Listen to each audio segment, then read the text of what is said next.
श्रावण महिना आला की मन भक्तिमय होतं. शिवाची उपासना, व्रत, पूजा आणि अजून एक खास गोष्ट म्हणजे धर्मग्रंथ वाचन.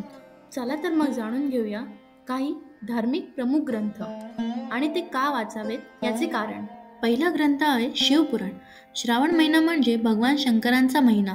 शिवपुराण वाचल्याने पुण्य मिळतं आणि मन शुद्ध होतं. दुसरा ग्रंथ आहे लिंगपुराण. या ग्रंथात भगवान शिवाच्या विविध रूपांची आणि कथांची, शक्तींची सुंदर माहिती दिलेली आहे. श्रावणात शिवतत्व समजून घ्यायचं असेल तर हे पुराण उत्तम आहे. तिसरा ग्रंथ आहे श्रीमद भागवत. हे विष्णूच्या दशावतारांचं, भक्तीचं आणि धर्माचं अनमोल ज्ञान देणारं पुराण आहे. शुकदेव आणि परीक्षित यांच्यातील संवाद यामधील प्रसिद्ध आहे. चौथा ग्रंथ रामचरितमानस. तुलसीदासांनी लिहिलेले हे रामायण सरळ भाषेत रामाच्या जीवनाचा आदर्श दाखवतं.